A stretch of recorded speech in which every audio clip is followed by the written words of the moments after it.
What influence does the late Helen Gurley Brown still have over women today? We'll discuss two new biographies of the original Cosmo girl. Moira Weigel is here to talk about them. In a funny way, what seems like a contradiction worked for her because, that playing those roles was part of her sort of, pull yourself up by the bootstraps, can-do strategy. What can 7 generations of women tell us about a single and quite fascinating British family? Author Juliet Nicolson, granddaughter of Vita Sackville-West, is here to talk about her memoir, A House Full of Daughters. The great challenge of each daughter is whether they can change and move forward and break the pattern, interrupt the bad habits or the emotional inheritance. Also, literary news and the books we at the Book Review are reading this week. This is Inside the New York Times Book Review. I'm Pamela Paul.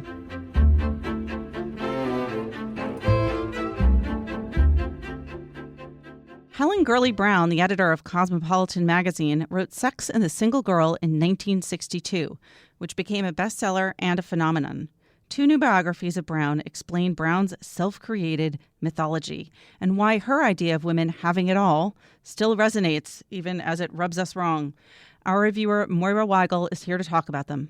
Moira, thanks so much for joining us. Thanks for having me. All right, so the 2 books are Enter Helen, The Invention of Helen Gurley Brown and the Rise of the Modern Single Woman by Brooke Hauser, and then Not Pretty Enough, The Unlikely Triumph of Helen Gurley Brown by Jerry Hershey. The Hauser came out a few months ago, quickly followed by the Hershey. I don't know if there was some kind of competitive publishing background story to that. But how would you characterize the 2 books and the differences between them? It's funny because they cover basically the same material. The Hershey book, Not Pretty Enough, goes a bit deeper into Helen Gurley Brown's family background, into her mother and father's story, and sort of spends a bit more time reflecting on how that backstory psychologically shaped her, which I found fascinating. The Brooke Hauser sort of starts in medias res, focuses on the 60s and 70s when Cosmo magazine, under Helen Gurley Brown is taking off. I'd say at one point Hershey refers to her own method as pointillist. It's like a little, Seurat painting with all these little details. And I'd say the Hauser book, Enter Helen, is a bit more like a movie montage. We cut back and forth from Helen Gurley Brown's life to the lives of Gloria Steinem and Hugh Hefner and other contemporaries she intersected with. So I'd say the material's very similar. That sort of treatment and style is different. We can cut to the chase and say, was there one of them that you thought was just overall better than the other? I have to say, if I'm picking one for me, I would go with Jerry. Is it Jerry or Gary Hershey? Mm-hmm. I'm not sure. With Not Pretty Enough, I think it's the sort of deeper portrait. For what it's worth, at the sentence level, I probably, I prefer her prose, the way that she evokes Helen Gurley Brown's psychology, her sort of character. She does an interesting thing at the end of the book. She cuts away and has just a chapter of interviews with women who knew Helen Gurley Brown, which I think makes for a kind of effective and poignant ending. So I think if I were just to read one of those books, I would probably choose that one. For the really sort of in-depth perspective and the one that puts Helen Gurley Brown's life in context of, contemporary feminism, and also, for the sort of really thorough treatment, I might also recommend this 2009 book called Bad Girls Go Everywhere that's by a gender and women's studies professor named Jennifer Scanlon. But Enter Helen is fun. For me also, jumping back and forth between Helen Gurley Brown and the women's movement, showing these moments of contact with figures like Betty Friedan or Gloria Steinem, who she had sort of a fascinatingly ambivalent relationship with. I like that too. So, I think it's a bit of a question of temperament. What's the story of her and Gloria Steinem? Of her and Gloria Steinem? Well, they have these sort of clashes or encounters for years. Gloria Steinem writes a really mean review of Sex and the Single Girl, which was Helen Gurley Brown's breakout book in 1962. I would have to pull up the exact quote, but it's really scathing. It's sort of calls it both stupid and cynical and all these things. But Helen Gurley Brown, she's someone who is always trying to befriend everyone. It seems so it's hard to know how much her wooing of the women's movement means, but she's constantly trying to sort of get on the side of Gloria Steinem, who sort of accepts her and then criticizes her in different ways at different moments. There's an anecdote in the Hauser book that I found really poignant about Helen Gurley Brown going to a meeting.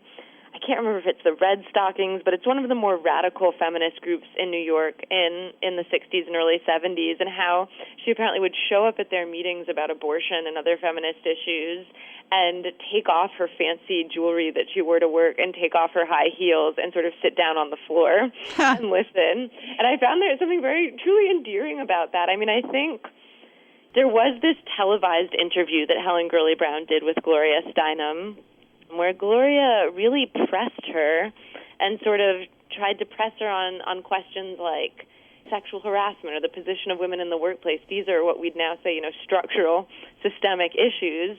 And Helen Gurley Brown's message was always, if you do these tricks, if you're pretty and charming, you can sort of win and come out on top. And Gloria Steinem pushed back at her and wanted to ask her, really wanted to press her on this question of is that really true? If you just buy the right hairspray and use the right skin cream and tell the right jokes, will that really get you success in the workplace? And isn't that just sort of a token success? And to me, that's sort of the heart of the question around Helen Gurley Brown. One thing that's interesting that came out in that interview as well, which I believe the Hauser book, Enter Helen, spends more time on than Hershey. One thing that came out is they were actually from rather similar backgrounds. Mm-hmm. Gloria Steinem is this, retrospectively, sort of more the figure of college-educated, more middle to upper middle class, bourgeois, whatever we'd now call it, white feminism. Helen Gurley Brown is aimed at a much more working class audience. She didn't go to college. She talked about that a lot. But they're actually both from rather troubled homes, similar class background, and sort of their points of commonality came out in that interview, too, in an interesting way. One thing that always comes across in my mind when you read about Helen Gurley Brown is, and you use the word a few times already, which is trying, that this was someone who was so determined that she seemed to believe that, with just the right effort, you could be who you wanted to be. I think that's absolutely right, and she has this sort of can-do attitude, and her magazine, her self-help books are all about telling women that if you just diet enough and put up. Her anorexia, I should say, is a theme of both books. So she was anorexic. I think that's a word that people get touchy about how you throw it around, but I think that's a fair description. She talks about severely restricted calorie intake and sort of obsessive focus on her weight for her entire life. Mm-hmm. She apparently would allow herself one sweet a year. She would have a cookie. I forget if it was New Year's Eve or Christmas Eve, but she would have a cookie once a year. Oh my God, I'm never going to be a Cosmo girl. I know. Well, God help us. God help the Cosmo girls, because I think it's a sad life where you get only one cookie a year. But yeah, she was so committed to this idea that if you worked hard, that you could reinvent yourself into anyone. And her story, she didn't have her first breakout book until she was 40. So she was someone, and that's interesting to me. We have a culture, and I think it starts in her 60s moment, the 1960s, that fetishizes youth so much. But she really slogged away at it and always did, and was very open about that struggle. I think that was part of her appeal, was that she made readers feel as if, they had a funny, solidarity in dieting or something. There was someone who was admitting how hard it was, but also making it seem glamorous and sexy and fun. If at first you don't succeed, anyone could make it, even if not right away. Yeah, and I think, that was borne out by her life story in some ways. She was a total workaholic. Her husband was, too. I think in the Hershey book it comes up that at his funeral, Daryl Zanuck, the film producer who had worked with him, Gurley Brown's husband was a film producer, David Brown. He made Jaws, among other things. At his funeral, his friend Daryl Zanuck was quoting things that David Brown always said, and one of them was work yourself to death. It's the only way to live. Did she have children? She didn't. Well, actually, it's interesting. This is a point of tension that comes up between the biographies, too. Publicly, she always said she never wanted children. She referred to having children as foaling, like a horse. Yep. But then in the Hauser biography, I believe she apparently made some references to some friends at different points about having gone off birth control and thought about having kids and just never having conceived. So I think that's hard to know exactly for sure, how she felt about it. She never had children. For what it's worth, publicly, very openly supported contraception and abortion and talked about, birth control. She never had a maternal public image at all. Do the authors argue that she was an influence politically on issues like that, on abortion, on birth control? Yeah, they certainly describe it that way. I mean, I think both books really, they're not directly connecting this history that they tell, this story they tell to contemporary issues. So it's not like they're arguing, and today we have this because of Helen Gurley Brown, but they definitely both depict her really being quite brave at the time. I mean, I think both books talk about the consciousness-raising abortion speak-outs in the 72 in New York, and Helen Gurley Brown, was covering these things and talking about them before the legalization of abortion, and that was really quite radical in a way to do in public. So they definitely do implicitly credit her.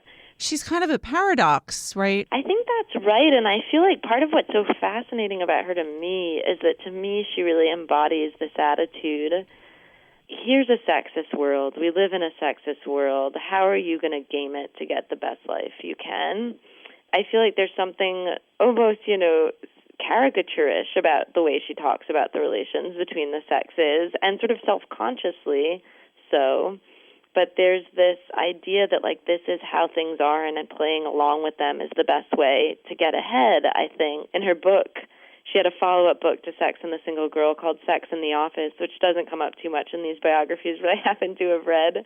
And she gives all this advice about sort of mothering your coworkers and how you have to put up with everything from your boss, and it's all about activating these archetypal, really retrograde feminine roles of the mother, the siren, the vixen, whatever, to try to get ahead in different ways. And so I think, in a funny way, what seems like a contradiction worked for her because, that playing those roles, playing up those roles was part of her sort of pull yourself up by the bootstraps can-do strategy. So the skeptic in me is always wondering, can anyone get at Helen Gurley Brown better than Nora Ephron did? She wrote that great profile for Esquire in 1970 of Helen Gurley Brown. Obviously, that was earlier on in the career. But I wonder if you felt like either of these books created as persuasive and interesting a psychological portrait of Brown as Ephron did. Or maybe they did better. It's hard to know because Helen Gurley Brown's psychology in the end is so elusive. I mean, she is someone who performs her personality in public constantly and is constantly writing these sort of confessional tell-all type things. But there is this sort of Citizen Kane-ish aspect to her where right. It feels, especially with these biographies that are patching together different sources, where she remains sort of a mystery. I guess, Nora Ephron probably got her pretty well. I'm thinking back to it. I think that profile does get her pretty well. I mean, these two biographies put it in longer context. All right. Well, for those who want to read a very quick profile, you can Google that Nora Ephron or find it in her most recent collection, The Most of Nora Ephron. And then for our other listeners, the two books again are Not Pretty Enough, The Unlikely Triumph of Helen Gurley Brown by Jerry Hershey, and Enter Helen, The Invention of Helen Gurley Brown and the Rise of the Modern Single Woman by Brooke Hauser. And thank you to Moira Weigel for talking about both of them and for your review this week. Thanks, Pamela.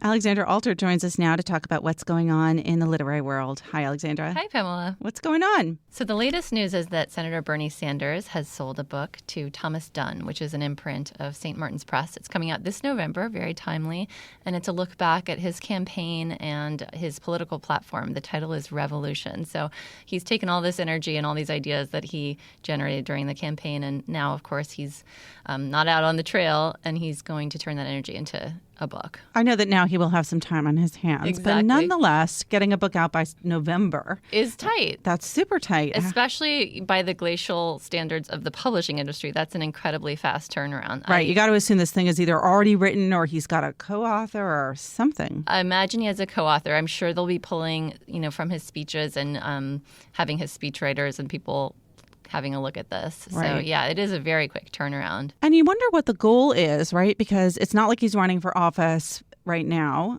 One sort of thinks, well, it's a little early to write your election book for your campaign book for the next election. True. And to have it come out in November. Right, sort of post facto. What's behind it? I know that he said as he was winding down his campaign, he did say occasionally he wanted to see his ideas enshrined in the Democratic Party platform. So I would imagine that this book is a step towards that effort, and they've made some strides there with the Democratic Party platform signing on to his college education funding plan and things like that. So this is probably a further effort to get his more liberal ideas into the more centrist Democratic platform. All right. So if not in the platform for the election, at least perhaps an influence on the next administration. Exactly. All right. Now there's other news about other books. There is. In fact, this week, the Association of American Publishers released their 2015 report. And I always find this fascinating. They collect data from 1,800 publishers. And it doesn't reflect, of course, a whole body of digital books like self-published books, but it's a pretty good picture of what's happening in the publishing industry, and it was interesting to see what happened in 2015. The revenues that publishers gained were basically flat with 2014. It was about $28 billion in revenues, but the formats changed dramatically in line with what we've been seeing month over month. Ebooks were down 11%. Hardcover was up. That was kind of surprising significantly, particularly in the adult category. I wonder if if there's an impact that getting rid of list prices will have, the Amazon getting rid of list prices because they discount hardcover so heavily. Exactly. And Barnes & Noble does the same. And often the retailers themselves are not, they're eating the difference. The publishers get the full price of what the list price is. So the publishers are benefiting from this heavy cost price cutting. So that could have an effect. At the moment, it looks like hardcover is doing pretty well. In 2015, for adult books, hardcover was up 15% and paperback was up 9%. And audiobooks are still the fastest growing category. Do you listen to audiobooks? I actually don't listen to audiobooks. I wish I did. I think it would be a fun thing to do, but I find it hard to follow sometimes. Interesting. Okay. What about kids' books? So children's and young adult continue to decline, which is something that we've been seeing month over month. And I think that's because of the lack of a big breakout crossover hit, sort of something like Veronica Roth or John Green or the Hunger where is Games. John Green? John It's Green been a needs long to write another time. book He's soon. got to get him back from the movies and into the book writing I agree. business. So where you saw it most dramatically was in ebooks, which is what shows you that it's the adults that aren't coming to this category anymore, because typically adults tend to be heavier ebook readers than children. There was a 35% decline in ebook sales in the young adult and children's category. There was a recent study, too, that showed that children really do not like to read electronically. It's funny. They're digital like in every other way, but they prefer print books. In fact, board books were the fastest growing category in children's. Those are up 14% in 2015. But it's true. Teenagers, college students, when they're surveyed, they tend to express a preference for print books. You know why board books, one of the reasons I think they're up is they've gotten a lot better. I agree. think that they used to often just repurpose picture books into a board book format. It was a kind of easy way to get a little bit more bang for the buck for the publishers. But now there are a lot more original board books, and they've gotten really creative. And so many of them are interactive in the old book sense of the word, in that there are flaps and sort of, they can do a lot of creative things, I think, more inexpensively now than they used to be able to do. Absolutely. We have some favorites in our house. All right. So 2-year-old and 3-year-olds, be happy about the book business. Thanks, Alexandra. Thanks, Pamela.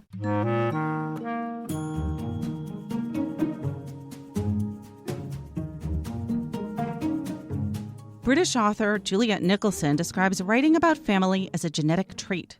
Her best-known literary predecessor is her grandmother, the glamorous and, in her time, very scandalous writer Vida Sackville-West. Nicholson's father, Nigel, wrote about the unconventional lives of Vida and his father, the diplomat Harold Nicholson, in his own book, Portrait of a Marriage. Now, in her book, House Full of Daughters, Juliet Nicolson is also unsparing about her family. Juliet, thanks for being here. That's an absolute pleasure to talk to you.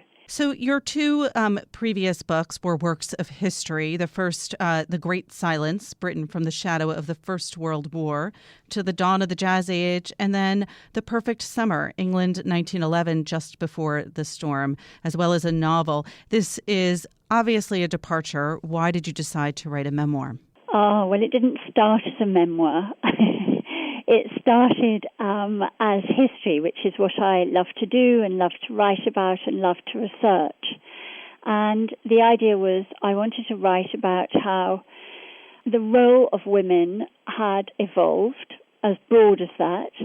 And then I tried to think of how to focus the role of women and how that might have evolved over, I don't know, say a couple of 100 years. And then I realized that what unites us all, every woman that's ever lived in whatever circumstances, is that we are all daughters.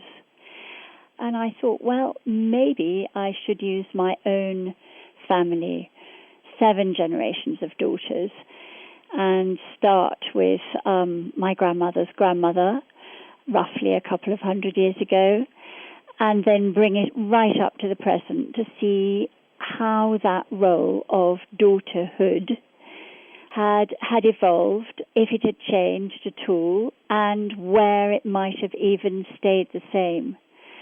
So that's what it was. It started as history, and it ended up, because then I was forced to write about myself, to be a memoir. We should say up front that this is not the first book about your family, nor is it the first memoir that's been written by your family. You have quite a literary heritage. So for listeners who are not familiar with that, can you talk about the writers in your family? My grandmother was the poet, the novelist, the gardener, Vita Sackville-West, probably most famous now, not even for her writing, but for the garden that she made at Sissinghurst in Kent, in England, and also for the great love affair that she had with Virginia Woolf.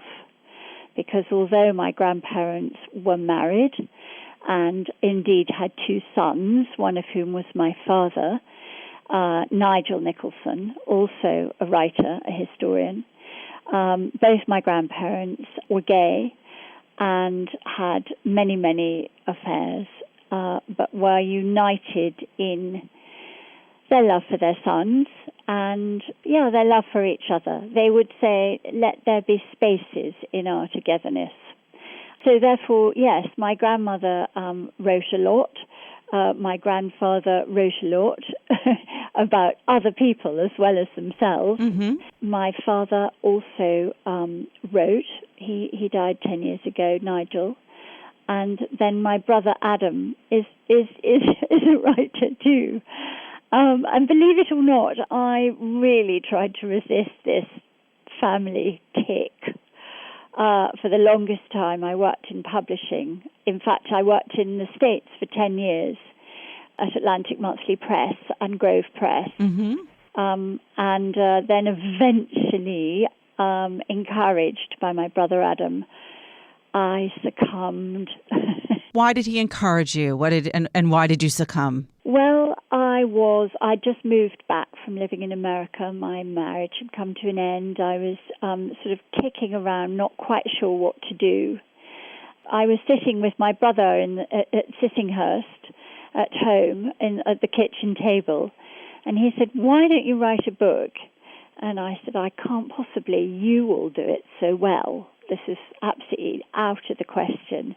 And he said, yes, I'll help you. I think you should write about looking out of the window where it was a summer day and we could smell the roses and somebody was mowing the lawn outside and it was all very idyllic. And he said, why don't you write about a perfect summer? And so I sort of was kicked into it by my brother and found that actually I love doing it. And that was The Perfect Summer, England, 1911, just before the storm. That's right, yes. It's the story of how Britain began to sort of enjoy its last really hot, peaceful summer, although actually underneath the surface everything was beginning to crack. The suffragettes were attempting to throw their Home Secretary, Winston Churchill, under a train. The trade unionists were on strike. The heat was intolerable. The poor were getting poorer. The women were getting angrier. And meanwhile, the rich were continuing as if there was no problem at all. All is not well in London this summer either, but... I was about to say there are parallels. There are always parallels in history, and we seem to be... I don't know. Let's hope. I'm actually, as I'm speaking to you now, I'm just writing a piece for the London Sunday Times about Mrs. May, about our new Prime Minister. Yes. I'm just literally trying to sort of put my thoughts together because none of us really know. Right. Really know who she is. She's a bit of an unknown quantity. Yes. Hopefully we're up and into clearer waters. I'm not sure. You mentioned earlier that, your father, Nigel, was a writer. He had written about his parents' Portrait of a Marriage.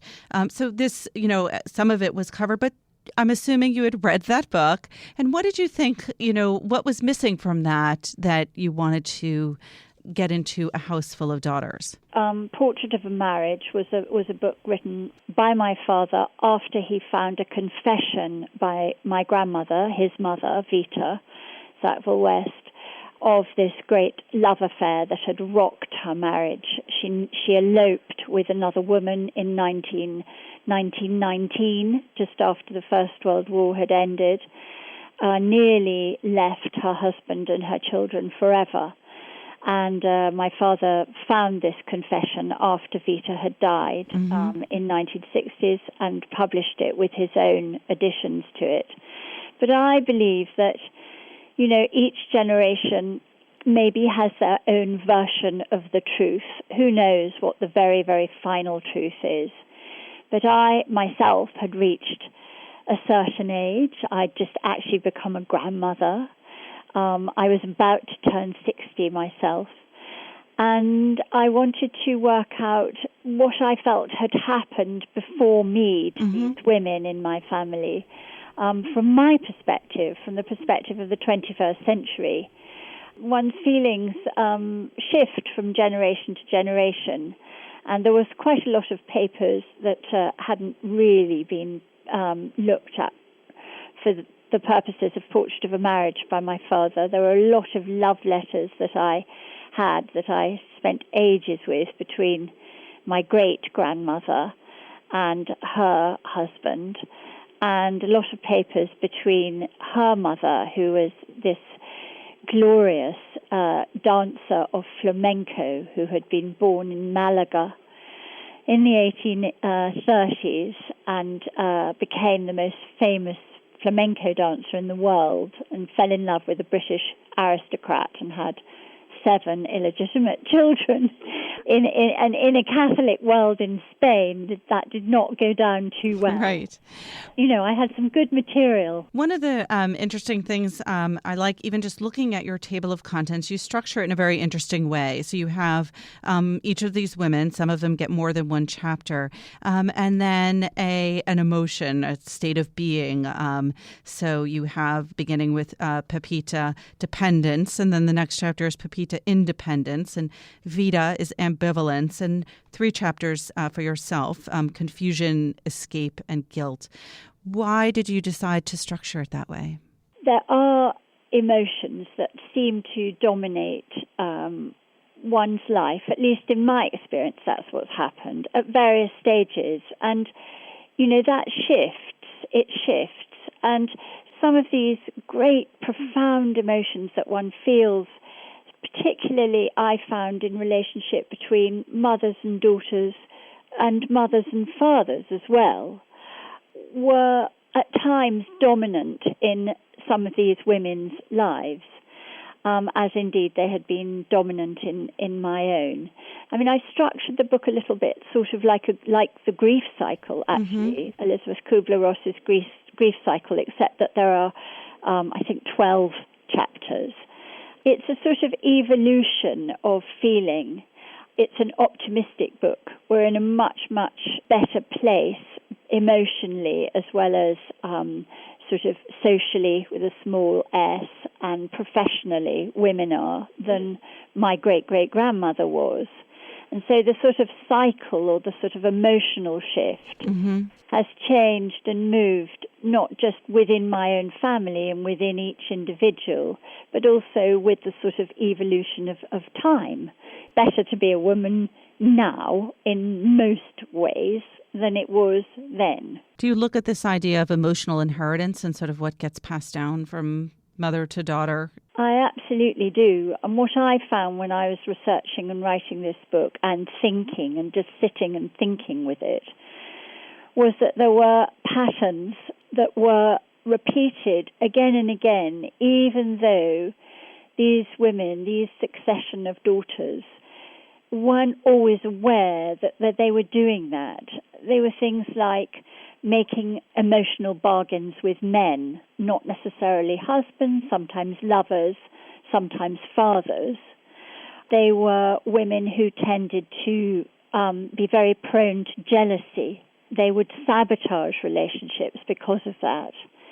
They would abandon people who might otherwise have been loyal to them. There were so many patterns that recurred again and again, right up indeed until my own self, my own generation. And sometimes these patterns went by recognized, and sometimes if they were recognized and recognized as ones that should not be repeated, the great challenge of each daughter is whether they can change that and move forward and sort of break the pattern, interrupt the kind of bad habits or the emotional inheritance. You write a lot very openly about your own alcoholism in the book. Was that hard to do? It was hard to do. It was not actually hard to do the writing, but it was a tough decision as to whether I would write about that.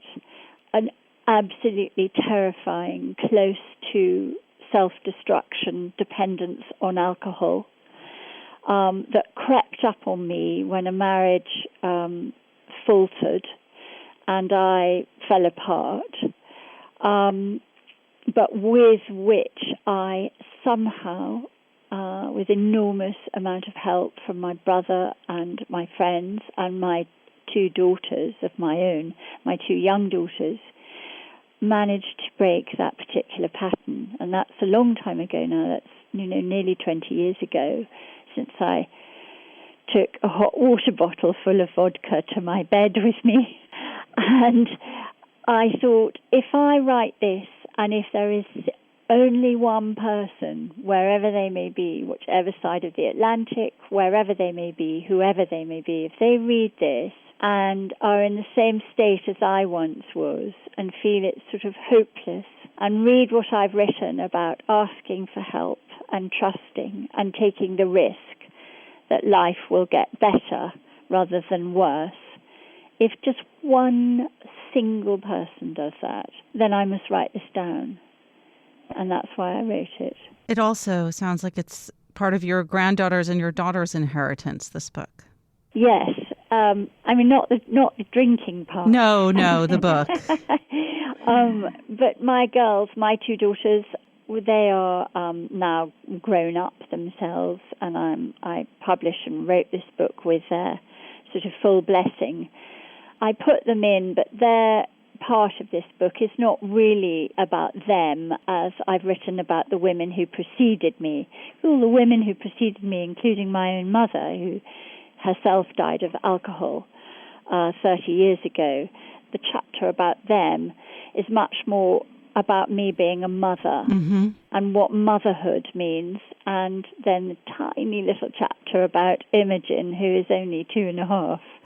And it's just the smallest last chapter because she's the smallest. And she'll write her own book one day.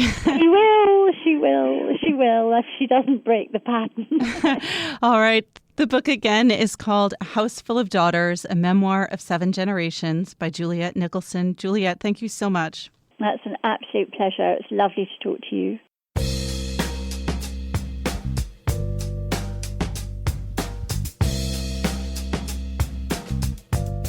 Greg Cowles and Parul Sehgal join us now to talk about what we and everyone else is reading. Hi, guys. Hi, Pamela. All right, let's talk first about other people and what they're reading, the good and the bad. Julian Fellowes, who, of course, you know from Downton Abbey, has a new novel out. This one is about class differences in Victorian London. It's called Belgravia, and it is new at number 13 on the hardcover fiction list. There's also a new number 1 book this week. Danielle Steele has a new novel out called Magic. It's like the year of Steele, right, where she's writing like 4 books. What about a nonfiction? 3 new titles in nonfiction. 2 of them are political biographies. Jean Edward Smith's Bush about the 43rd president, George W. Bush. Dancing Bush. New at number 16.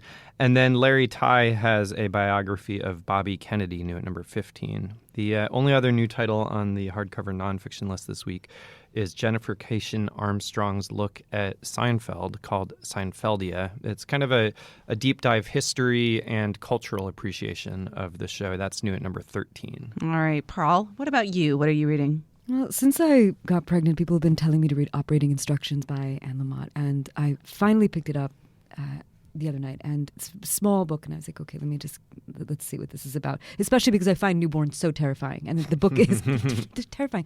The book is about her giving birth by herself as a single parent at the age of 35, which at that time was very shocking. So, and I wanted to like it, and I just ended up hating it. And I haven't really hated a book about. I mean, it's hard to hate a book about a newborn and a struggling single mom, but I found a way, and I think it just reminded me how hard it is to write about that relationship, and how hard it is to write about babies without being cloying, and how hard it is to write about motherhood and make it seem fresh and unique, and even crankiness, right? Like, so, I mean, I think the book got a lot of attention in the beginning because she talks about ambivalence, and she talks about feeling frustrated and overwhelmed.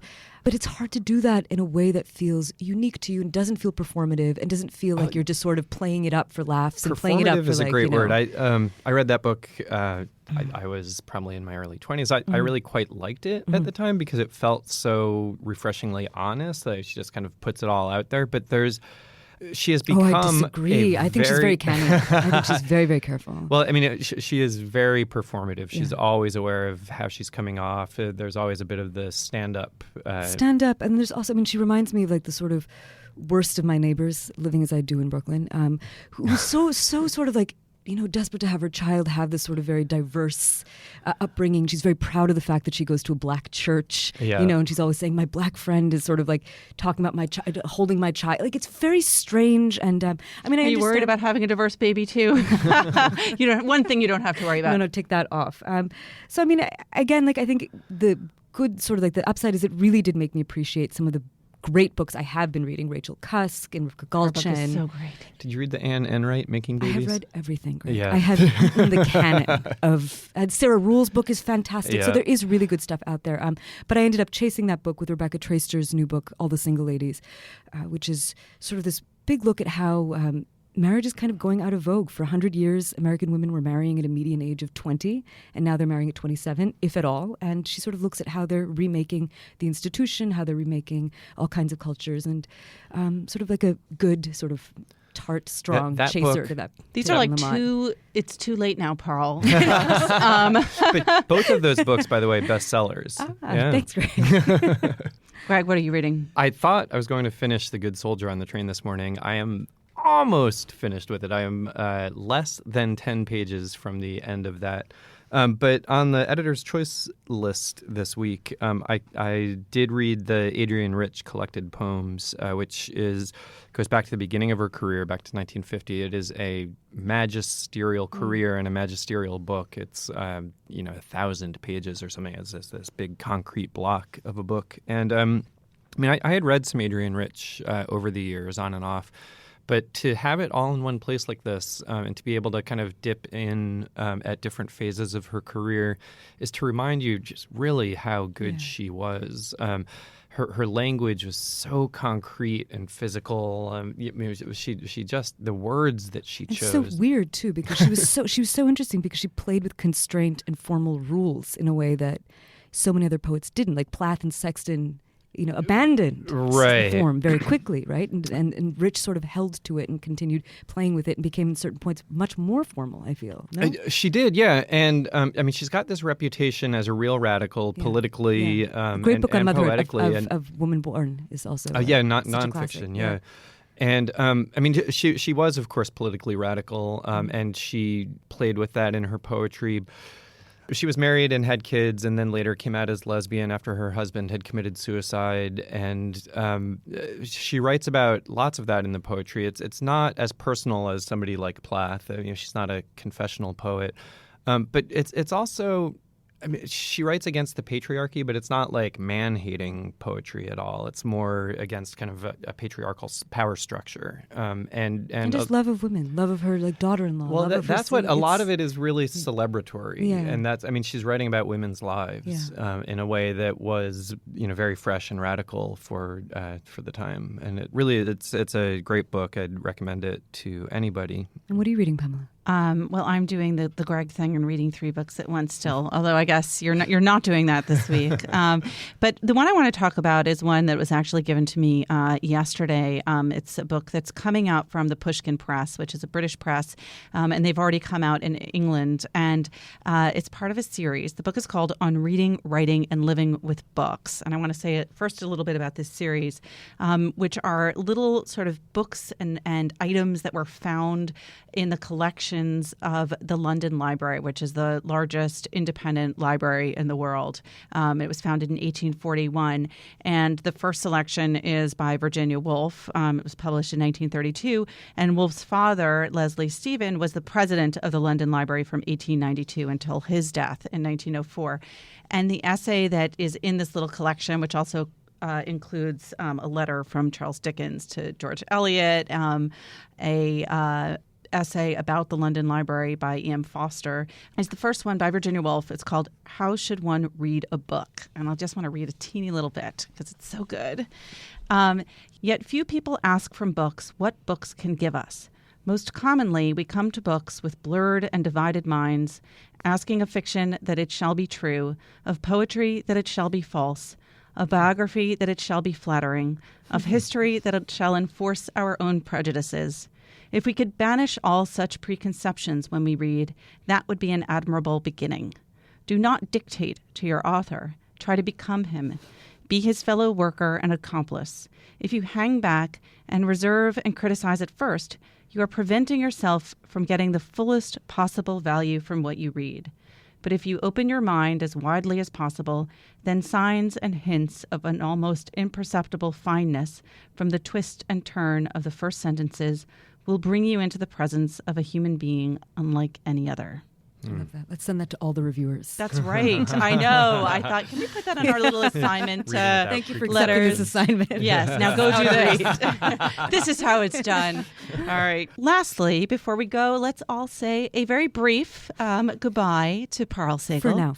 For now, who will be back in 6 months' time, but is going off to have that baby as of today. Yes. And to be reading terrifying tomes like The Womanly Art of Breastfeeding exclusively. So. Yeah. We'll prepare ourselves for the next segment come February. All right, Parul. Thank you, guys. Greg, Bye, Parul. Thanks. Remember, there's more at nytimes.com/books. Our producer is Jocelyn Gonzalez, and you can always write to us at books@nytimes.com. Thanks for listening. For the New York Times, I'm Pamela Paul.